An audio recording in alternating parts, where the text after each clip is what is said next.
मित्र, आरक्षणाच्या अनुषंगानं वेगवेगळे प्रश्न तरुण विचारतात. गावातील माणसं किंवा इतर समाजातली माणसं विचारत आहेत. आज एकाने मला एक प्रश्न विचारला. सर, 2 वेळेस आरक्षण मराठा समाजाला मिळालं होतं, तर यावेळेसही काही लोक कोर्टात जातो म्हणायला लागलेत आणि कोर्टात गेलं तर यावेळेसही आरक्षण जातीक वाटायला लागलंय. फार अतिशय कष्टाने मिळवलेलं आहे. तर मित्र हो, आपण याचा शांत मनानं विचार केला पाहिजे. आणि वाघ म्हणलं तरी खातात आणि वाघोबा म्हणले खातात अशी परिस्थिती आहे. तर त्यांना कुठे जायचे तिथे जाऊ द्या. कारण या अगोदरच्या आरक्षणात आणि आताच्या आरक्षणात मूलभूत फरक असा आहे की या अगोदरचं आरक्षण हे मराठा म्हणून आरक्षण दिलं होतं आणि ते स्वतंत्र आरक्षण दिलेलं होतं. आरक्षणाची मर्यादा वाढून दिलेलं होतं आणि जी जात मागास ठरलेली नाही मराठा, त्या जातीला आरक्षण दिलं होतं. टिकलं नाही सर्वोच्च न्यायालय त्या अर्थ. तसं तर मागासवर्गीय हायकोर्ट मागासवर्गीय आयोगानं म्हटलेलं होतं, परंतु त्याला जे ऑथेंटिक जे पुरावे जो अभ्यास झाला पुरावे जो पाहिजे होते ते कमी पडले या अर्थानं. आणि काही त्रुटी तरी दाखवलेल्या आहेत सर्वोच्च न्यायालयानं. तर त्याच्यातून आता असा फरक आहे, तुम्हाला मी सांगतो की आता हे मराठा म्हणून आरक्षण दिलेलं नाही, ते आरक्षण स्वतंत्र आरक्षण दिलेलं नाही. त्यामुळं ते 2 गोष्टी इथे लागू होत नाही. आता राहिला प्रश्न कुणबी म्हणून आरक्षण दिलेलं आहे. आणि कुणबी म्हणून आरक्षण दिलेलाचा निर्णय हा नवीन निर्णय नाही, हे आपण पहिल्यांदा लक्षात ठेवा. कारण या अगोदरच कुणबी मराठा आणि मराठा कुणबी हे आरक्षणामध्ये आहेत. त्यांचं जात पडताळणी होते. त्यांना आरक्षणाचे लाभ घेणं सुरू आहे अनेक वर्षापासून. त्यामुळे कुणबी म्हणून ज्यांना दाखले सापडत आहेत त्यांना आणि त्यांच्या संपूर्ण भावकीला वंशावळीमध्ये जे येतात रक्तसंबंधी, त्या सगळ्यांना आरक्षण मिळणार आहे. याची काळजी करायचं कारण नाही. आता राहिला जो प्रश्न आहे की आपण मनोज जरांगे पाटलांच्या आग्रहामुळे, त्यांच्या त्यागामुळे, त्यांच्या संघर्षामुळे आणि सकल मराठा समाजाच्या एकजुटीमुळे समाजातला अनेक गोष्टी आता पदरात पडलेल्या आहेत. आता राहिलेला आहे सगळ्या सोयऱ्याचा प्रश्न. लग्न संबंधातून निर्माण झालेले नातेवाईक भावकीला तर पहिलेच मिळते, त्या वंशावळीतल्याला सगळे. पण आता लग्न संबंधातून जे नाते संबंध निर्माण होतात वडिलांकडून तर पितृसत्ताक पद्धतीनं, तर त्या नातेवाईकांना जर हे आमच्या जवळचे नातेवाईक आहेत, लग्न संबंधातून निर्माण झालेले नातेवाईक आहेत, त्यांनाही ती वाढ थोडीशी होत आहे. मनोज जरांगे पाटलांचं म्हणणं आहे मातृसत्ताक आणि पितृसत्ताक अशा दोन्हीचाही उल्लेख व्हायला पाहिजे होता. ठीक आहे, ते पुढं काय होईल ते बघूया. परंतु काही प्रमाणामध्ये जे आरक्षण मिळालेलं आहे. अजून तुम्हाला सांगतो, कुणबीचे नोंदी शोधणं चालूच आहे. 2 महिने मुदतवाढ दिलेली आहे आणि ती मुदतवाढ हे शासनानं समिती गठीत केलेली आहे आणि शासनाला तो अधिकार आहे. अशा समित्या अगोदर नेमलेल्याच होत्या, नेमवता येतात. तो शासनाचा गव्हर्नमेंटचा अधिकार आहे. त्या अधिकाराला चॅलेंज देता येत नाही. तुम्ही कोर्टात जाऊ शकता पण काही फरक पडत नाही. त्यामुळे ती समिती काम करणार. आता तुम्हाला सांगतो की जे पुरावे सापडत आहेत, एका ओबीसी नेत्यांचं मी मनापासून स्वागत करेल की त्या नेत्याने सांगितलेलं आहे बाबा, ज्यांचे कुणबी म्हणून दाखले सापडत आहेत आणि ते 1967च्या अगोदरचे आहेत आणि त्यामुळे त्यांना आपल्याला विरोध करता येत नाहीत. कारण त्या अगोदर ऑलरेडी याच्या अगोदर त्यांना ज्यांना दाखले सापडले, त्यांना सर्टिफिकेट मिळाले, त्यांना लाभ मिळाले. मग आता जिथे आतापर्यंत सापडले नव्हते त्यांच्यावर अन्याय झालेला आहे. आणि ज्यांना ज्यांना पुरावे सापडलेले आहेत ते काही नवीन पुरावे नसल्या कारणानं ते जुनेच पुरावे आहेत, नवीन कोणी येत नाही त्याच्यामध्ये. काय काल परवा ज्याच्या टिशीवर आहे त्याला द्यायला काय आरक्षण? तसं जर दिल्यावर तर मग सगळेच मराठे आरक्षणात येऊन जातात. मग ते एकमेकाचे नातेवाईक समजून तर सगळेच येतात. तसं नाही येते. त्यामुळं त्यांची भूमिका मला नक्की आवडली, तर त्यांचे मी मनापासून स्वागत करतो. तर मित्र, सांगायचा हेतू हा आहे की काही जण आता विरोधात जातो म्हणालेत आणि ते गेले तर जाऊ दे ना. मग आता काय होईल गेलं तर? कारण ओबीसीला आरक्षण नाकारायचं, कुणबी म्हणून आरक्षण नाकारायचं, तर ओबीसी मध्ये ज्या कोणत्या कारणानं नाकारणार आहात याची न्यायालय विचारणा करेल ना. आणि देणार आहात तर कोण्या निकषाच्या आधारे देणार आहात? आणि हे केवळ सगळ्या सोयऱ्या हा शब्द मराठा समाजाला आरक्षण देताना, विशेष म्हणजे कुणबी म्हणून ज्यांना दाखले झाले त्यांना आणि त्यांच्या सगळ्या सोयऱ्यांना आरक्षण देताना सगळे सोयरे हा शब्द वापरला गेला नाही. ते सगळ्यांनाच लागू होणार आहे, हे लक्षात ठेवा. आरक्षणामध्ये जे येत आहेत ना त्यांच्या सगळ्या सोयऱ्यांना तो नियम लागू होणार आहे.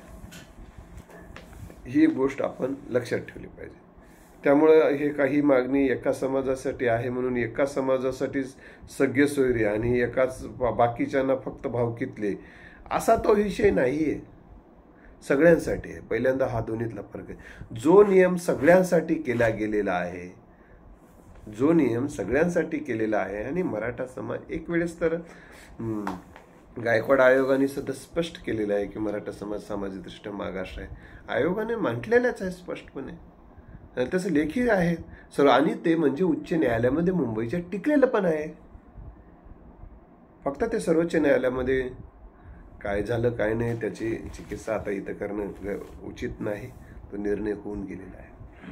पण आता आपण मराठा म्हणून मागतच नाही आता, हे लक्षात ठेवा. आता कुणबी म्हणून मागतो, आणि कुणबी हा मागास आहे. मागासाचे नातेवाईक मागासच राहणार ना. मागासाचे नातेवाईक काय दुसऱ्या जातीतले आहेत का, उच्चवर्णीयामध्ये आहेत की काय? कुणबी मागास आहे. त्याचे जे लग्न होतात परंपरेनंच ते मागास समाजात होतात. काय ब्राह्मण समाजात व्हायलेत की काय?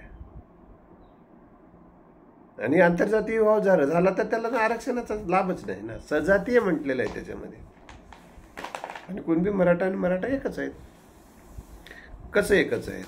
आता ज्यांना उदाहरण शासन म्हणते 54 लाख कुणबी आहेत. आता त्यांचे जर त्यांच्या अनेकांच्या टिशा जर बघितल्या आणि अनेक पुरावे तर ते मराठा म्हणून आहेत त्यांच्या टिशावर किंवा इतर अनेक ठिकाणी. काही ठिकाणी कुणबी म्हणून सापडली. मग ती कुणबी नोंद फायनल ठरायला लागलेली आहे. म्हणजे आता अनेकांच्या टिशीवर दिसते आजच्या मराठा, आणि त्यांच्या खासरा पत्रक असेल किंवा भूमी अभिलेखामधल्या कागदपत्रामध्ये कुणबी सापडत आहेत. ते ऑलरेडी कुणबी व्हायला लागलेले आहेत. म्हणजे टिशीवर मराठा, त्यांना मराठाही म्हणतात, आणि ते कुणबीचे दाखले सापडल्यामुळे ते कुणबी व्हायला लागलेले आहेत. मग आता ते दोन्ही एकच आहेत की नाही? मग हे सिद्ध करण्यासाठी लाखो पुरावे आहेत. आता हे 54 लाख ठीक आहे, 54 लाख म्हणाले ठीक आहे, वरचे 4 लाख सोडून द्या, डबल नाव आले आहेत वगैरे. 50 लाख 50 लाखामागे बघा 5-5 जरी प्रमाणपत्र भेटले तर 5-5 25 2-2.5 कोटी प्रमाणपत्र याला पुरावे म्हणून आता सादर करता येणार आहेत. मराठा आणि मराठा कुणबी एकच आहे त्याला. त्यामुळे त्यांनी काय कोणत्या तत्वानुसार जाणार आहेत, जाऊ द्या घरापर्यंत तरी जाऊ द्या की त्याला मग सोमवारी दाखवतो, सोमवारी बघतो. काय दाखवणार आहेस की दाखव ना. तर ते जे काही मिळेल ते न्यायालयांच्या मान्यतेनेच मिळणार आहे, टिकणार आहे. आणि लढा हा शेवटच्या श्वासापर्यंत हा चालू राहणार आहे. त्यामुळं आरक्षणाचा लढा हा काही थांबणारा नाही आता. कारण लहानातलं लहान लेकरू आम्हाला आरक्षण पाहिजे म्हणून पेटून उठले आहेत आणि लाखो लोक जीव द्यायला तयार झालेले आहेत. त्यामुळे शासनाला आता या समाजावर झालेले अन्याय, कारण कित्येक वर्ष दाखले लपून ठेवले होते आणि काही निसर्गानं नष्ट केलेले आहेत, काही जणांना वाळवी लागली, काही जण निसर्गदत्त ते कागद खराब होऊन गेला, पण काही लोकांचे दाखले सापडत आहेत. आता ते याच गाव तुम्ही जरा शांत मनाने विचार करा मित्रांनो. गावामध्ये मराठ्याच्या गल्ल्या आहेत, 1-2 गल्ली आहे, त्यातल्या काही जणांची नोंद सापडाली. ते एकमेकाचे परंपरेने नातेवाईक आहेत, एकमेकाचे ते सोयरे आहेत, हे तुम्हाला मान्य आहे. मग याचा अर्थ असा आहे की मग ते एकमेकाचे नातेवाईक आहेत, त्या अर्थास ते कुणबी आहेत. आणि हे मराठा ही जात हे अगोदर आलेले आहे. कुणबी करणारा परंपरेनं समाज म्हणजे कुणबी, शेती करणारा आणि परंपरेने कुणबी करणारा, म्हणूनच हा कुणबी आहे. तर यामुळं कोणाला कुठं जायचं तिथं जाऊ द्या मित्र. आणि समजा न्यायालयानं चिकित्सा केली की आत्तापर्यंत जे ओबीसी मध्ये आलेत त्यांना कोणत्या आधारानं, कोणत्या आयोग नेमून आरक्षण दिले गेलं होतं, कारण तर कोणत्या समित्या नेमल्या होत्या त्यांना ते आरक्षण देताना, याची न्यायालय विचारणा करेल ना. करू द्या ना. मग न्यायालय विचारणा करेल. न्यायालयासमोर तत्कालीन ज्यांनी कोणते आयोग नेमले होते, कोणत्या समित्या नेमल्या होत्या, मग त्यांना पुरावे, कोणते पुरावे मागितलेले होते, कोणते सपोर्टिंग डॉक्युमेंट्स कोणते मागितले होते, त्याचं मागासलेपण सिद्ध करण्याचे कोणते निकष लावले होते, आणि त्यांचे निकष आणि मराठा म्हणजे कुणबींचे निकष याच्यामध्ये काय अंतर आहे. हा कुठं ब्राह्मण ठरालाय, कुणबी ब्राह्मण ठरालाय काय, आणि तेच शूद्रवर्णीय ठरालेत काय, म्हणून त्यांना आरक्षण दिले. आणि मराठा तर कुणबी आणि मराठा हे शूद्रवर्णीय, आणि शूद्रवर्णीयांना आरक्षण आहेच. हा एक मुद्दा आहे. आणि दुसरा मुद्दा मी तुम्हाला आता अजून एक सांगतोय. यांच्या देवता शूद्र देवता आहेत मराठ्यांच्या, कुणब्याच्या. यांच्या घरामध्ये अंधश्रद्धा आहे, यांच्या घरामध्ये हुंडा पद्धत आहे, यांच्या घरामध्ये स्त्रियांना दुय्यम स्थान आहे. मागासलेपणाचे जे काही बाबी आहेत ते 90% वर जास्त आहेत. हे यांना अस्पृश्यतेचे चटके पण भोगावे लागलेले आहेत. तुम्हाला सांगतो की यांना शूद्र लेखलेले आहे, छत्रपती शिवरायांपासून शूद्र लेखलेले आहेत, तुकाराम महाराजांना शूद्रवर्ण लेखलेलं आहे, कुणबी म्हणून त्यांना अवेलना झालेलं आहे, त्यांचा लिखाणाचा अधिकार काढून घेतला आहे. शाहू महाराजांना कुणबी म्हणून शूद्र लेखले आहे. शाहू महाराजांच्या कुटुंबातल्या एका महिलेला सुद्धा आता नाशिकला शूद्रवर्णीय ठरवून तुला वेदाचे मंत्र म्हणायचा अधिकार नाही म्हणून सांगितलं. तो फार मोठा इश्यू झाला होता, तो थांबवला गेला, जाणीवपूर्वक थांबवण्यात आला.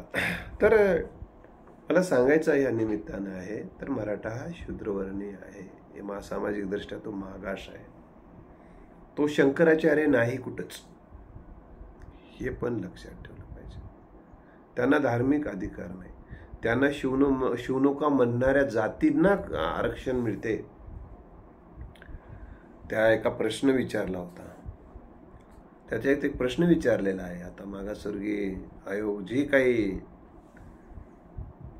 प्रश्नावली काढलेली आहे, तुम्ही शांततेने ऐका. तुम्हाला कोणते, सर्वसाधारणपणे त्याचा आशय सांगतो की कोणत्या जाती तुम्हाला तुच्छ लेखतात किंवा कमी लेखतात, की आशयाचा तो एक प्रश्न आहे.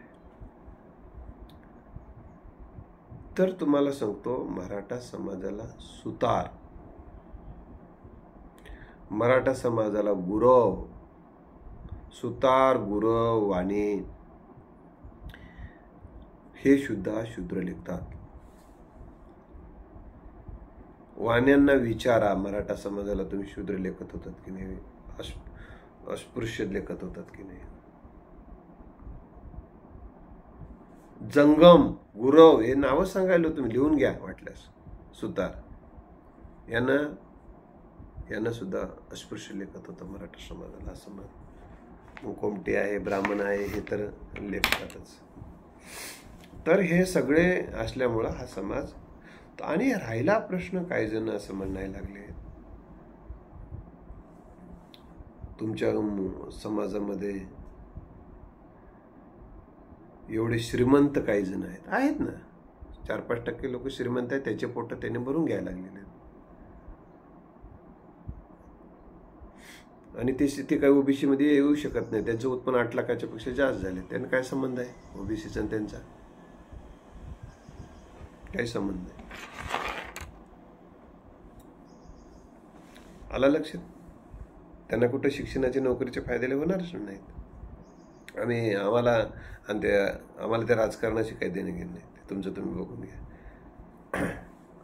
आम्हाला फक्त चिंता आहे समाजाला शैक्षणिक आणि नोकऱ्यामध्ये आणि सोयी सवलतीमध्ये सवलतीचा, तेवढ्या अनुषंगानेच आम्ही बोलत आहोत. तर मित्रो, तर या अनुषंगाने आपण हे करावं. तुमचे लोकसभा विधानसभेमध्ये जागा वाढतील म्हणला एक जण ओबीसी. म्हटलं विधानसभेत आणि लोकसभेमध्ये ओबीसीला आरक्षण आहे का म्हटलं मी. नाही असं वाटलं मला. तुला काय वाटते काय महत्वाचं नाही, थोडा अभ्यास करून तर सांग. तर मित्र, पंचायत समिती, ग्रामपंचायत आणि जिल्हा परिषदेमध्ये मात्र आरक्षणाचा मराठ्याचा टक्का वाढणार आहे या ओबीसीच्या आरक्षणामुळे, हे मात्र नक्की आहे. आणि माझं स्वतःचं वैयक्तिक तर मत विचारलं तर मराठा समाजाला ह्या राजकीय आरक्षणाची गरज नव्हती, म्हणूनच मराठा समाजाने या अगोदरचं जे आरक्षण मागितलं होतं त्यांनी ते आरक्षण फक्त शिक्षण आणि नोकरीतलं मागितलं होतं. ते आरक्षण टिकलं नाही. आता मग ते टिकत नाही म्हणून मनोज जरांगे पाटलांच्या मार्गदर्शनाखाली ओबीसीतून आरक्षण मागितलं चाललंय. म्हणजे ओबीसीतून आरक्षण मागितलं चाललंय, पण ओबीसीचे आरक्षण मागितलं तेव्हा काय झालं? अरे बाबा, लोकांनी त्यांना काय सांगितलं मनोज जरांगे पाटलांना, मराठवाड्यात कुणबीच नाहीत, तुम्हाला कुठलं आरक्षण द्यायचं म्हटले. नाही ना, शोधा म्हणून सांगितलं. मग मनोज जरांगे पाटलाने नाही आम्ही ते शेतकीच, आम्ही काय आमच्याकडे काय समुद्र आहे का, मग आमचा व्यवसाय कोणता, आम्ही काय मच्छीमारी करतो. म्हणजे असे अनेक प्रश्न मनोज जरांगे पाटलाने या व्यवस्थेला विचारल्यामुळे लोकांच्या लक्षात आलं, मग आम्ही शेती करतो म्हणून कुणबी आहोत, आमचे पुरावे आहेत असं त्यांनी सातत्यानं सांगितल्यामुळे पुरावे शोधण्याचं काम सुरू झालं. पुरावे शोधण्याचं काम सुरू झालं मित्र, हे समजून घ्या. पुरावे शोधण्यासाठीची समिती गठीत करण्यात आली. ती समिती नेमण्याचा शासनाला अधिकार आहे. शिंदे समिती नेमण्यात आली, मागासवर्गीय आयोग नेमण्यात आलेला आहे आता. तर ती शिंदे समिती जेव्हा काम करायला लागली, त्यातून मराठवाड्यामध्ये कुणबीचे दाखले सापडायला लागले. आता सापडायला आले, समजा उदाहरणार्थ एक पेज आहे. आता ह्या पेजमध्ये एक सापडायला लागलं, इथं समजा माझं नाव आहे आणि इथं माझ्या नावासमोर समजा कुणबी म्हणून असं लिहिलेलं आहे. माझं नावासमोर नाही लिहिलं, उदाहरण सांगायला, मला सापडलंच नाही अजून. आम्ही खासरापत्र काढलं, त्याच्या आमच्या आजोबाच्या नावासमोर मराठा असाच उल्लेख आहे, त्यामुळे आम्हाला आरक्षण मिळणार नाही. आणि मला पण आरक्षण मिळणार नाही माझ्या 8 लाखापेक्षा जास्त इन्कम असल्यामुळे. माझाही प्रश्न नाही, लक्षात ठेवा. हे दोन्हीचाही विषय मिटलाय. तर तेव्हा आता इथं नाव लिहिले माझ्यासमोर कुणबी आहे, पण याच्या खालचं कागदच नाही. आता माझ्या गावाखाली भावकीचे नावं, सोयऱ्याचे नावं आहेत, पण असणारच ना, नसणार कुठं गेले मग त्यांचे नाव. तर हे असं कागद फाटून गेलेलं आहे, तुटून गेली. आता मला सांगा, माझ्या नावासमोर कुणबी सापडल्यावर मग खालच्या नावासमोर काय ब्राह्मण सापडते काय? आमचे नातेवाईक काय ब्राह्मण राहतात की काय खाली? ते सापडले नाही, ते कागद खराब झाले. ते अधिकारी काय म्हणायचे, साहेब आता आम्ही काय करा, जीर्ण झालेला आहे, आम्ही काहीच करू शकत नाही. मग आता काहीच करू शकत नाहीस, आता मला सांगा, तुम्हाला एक उदाहरण सांगतो. 10 पोरांनी परीक्षा दिली 10वीची, एकाच वर्गातले 10 पोरांनी, आणि मग मार्क मेमो मागायला गेले 10 जण. तर एकाचाच मार्क मेमो सापडला, माझाच मार्क मेमो सापडला, 9 पोरांचं सापडलं नाही. म्हणजे ते पास झाले नाहीत का? पास झाले नाही समजा, पण नापास जर झाले असले तर दे ना बाबा मार्क, त्यांचा नापासाचा दे. नाही सापडणार तो सापडणार. म्हणजे त्यांना कोणता ते आता ते 10वीचा मार्क मी भेटला तरच पुन्हा परीक्षेला बसता येईल की त्यांना परीक्षेला बसता येणार आहे कधी? त्यांचा तो मार्क दुसऱ्या परीक्षेला फॉर्म भरायचा आणि ते लावा लागणार की नाही मार्क मग तेही नाही म्हणून मग त्यांनी काय करा? काही नाही, आता बस आता शिक्षण बंद तुमचं म्हणता येते, शिक्षण बंद म्हणता येते त्यांना. मग यांची जात. मी दुसरं एक उदाहरण दिलं होतं, एक गायीचं एक उदाहरण घेऊन दिलं तर ते तुम्हाला आता पण एकदा सांगतो बघा, ऐका नीट. एक गाय आहे गावामध्ये आणि त्या गायीचं एक चिठ्ठी केली जाते, दाखला म्हणतात त्याला. आणि जेव्हा गायीचा दाखला समजा त्या गायीचा दाखला एकेकाळी दिला गेला होता, पण ते त्याच्या मालकाकडे नाही आणि ग्रामपंचायतमध्ये रेकॉर्ड नाही. आता ती गाय मागायला गेली, समजा उदाहरणासाठी सांगा की माझा गाय म्हणून माझा दाखला द्या. नाही, तुझा पुरावाच नाही, कुठला दाखला द्यावा, आमच्याकडे रेकॉर्डच नाही म्हणत असतील. ती मालकाकडे गेली, मग माझं कसं आता गाय नाही, आपण ग्रामपंचायतमध्ये जाऊ, सरपंचाला विचारलं गाय मालक जाऊन, मग मी गाय नाही तर कोण आहे, म्हैस आहे काय, मग म्हैस म्हणून तर लिहून द्या. मित्र हो, गाय आहे, खणखणीत दिसालेला आहे, तिला गाय म्हणून लिहून द्यायला काय अडचण आहे? 4 माणसाला बोलवा ना, 10 माणसाला बोलवा, ही गाय आहे की नाही सांगा. सगळ्यांनी सह्या केल्या, गाय आहे म्हणलं तर तिला सर्टिफिकेट देऊन टाका. तसं शेती करणारा तो कुणबी आहे, हे सत्य आहे. कुणब्याच्या गल्ल्या कुणब्याची गल्ली म्हणतात, तुम्हाला सांगतो. त्याच्या टिश्यूवर जरी दुसरं काय असलं तरी. आणि दुसरी गोष्ट, एकाच गावामध्ये त्यांचे दुरून सोयरे, दुरूंची भावकीला जर कुणबी म्हणून दाखले असतील, यांच्यावर नोंद सापडत नाहीत आणि नोंद सापडलेल्यालाच आम्ही देतो म्हणत असाल तुम्ही, तर हे अन्यायकारक ठरते आणि हे शासनाच्या पण लक्षात आलेलं आहे. त्यामुळे शासनाने आता असं म्हटलेलं आहे, बाबा सगळे सोयरे जे आहेत, लग्न संबंधातून जे नातेवाईक तयार झाले ते आणि भावकी रक्तसंबंधी यांना आरक्षण देणं हे न्यायसंगत आहे. आणि भारतीय संविधान काय म्हणते की न्याय संगत जे आहे, तर न्याय देणं हे भारतीय संविधानाचा आत्मा आहे. तर म्हणून ज्यांचे पुरावे नष्ट झाले, नष्ट केले गेले, लपून ठेवले गेले, त्यांचे आता सापडत आहेत. मग त्यांना, आणि आता बघा एक उदाहरणार्थ, मी एखादं ज्या समाजाला आरक्षण मिळते, आता त्या समाजाला आरक्षणाबद्दल वादच नाही, एक जात आहे, त्या संपूर्ण जातीला आरक्षण मिळते. आणि जेव्हा ज्यांनी आतापर्यंत प्रमाणपत्र काढलं नाही त्यानं काय करते, त्याच्या सोयऱ्याचा एखादा पुरावा घेऊन ते सांगते, बाबा मी या जातीचा आहे. मग समिती गावात येते, चौकशी समिती, आणि 4 लोकांना विचारते की बाबा हे या समाजाचे आहेत का? हो म्हणतात ते. हे गौंड्याचं काम करतात का? हो. मग गौंड्याचं काम करणारे कोण असणारे? गौंडी लोक म्हणतात. तसं कुणबी की करणारे आहेत का? हे कुणबी. मग कुणबी की काम करणारे म्हणल्यानंतर ते द्या ना आरक्षण. हे सगळं आपण सगळं समजून घ्या. आणि हे आज न उद्या हे तुम्हाला पटेल. ज्याला न्यायालयात जायचं असेल तर जाऊ द्या. त्यामुळं कधीच घाबरायचं नसते. कोणी न्यायालयात चालले म्हटल्यानंतर न्यायालयात शेवटी तिथे न्याय देणारी माणसं आहेत. त्यांना न्यायालयात जाता येते म्हणजे आपल्याला पण न्यायालयात जाता येते. आपल्याला प्रश्न विचारता येईलच ना, तुम्हाला कोणत्या निकषाच्या आधारे दिलं. न्यायालय सुद्धा कोणत्या निकषाच्या आधारे नाकारले गेले हे न्यायालय सुद्धा सांगेल ना. आणि दुसरं, आता मागासवर्गीय आयोग सुद्धा सर्वे करत आहे. या सर्वेच्या आधारे सुद्धा तो अहवाल न्यायालयाच्या समोर जाईल आणि तो टिकणार आहे.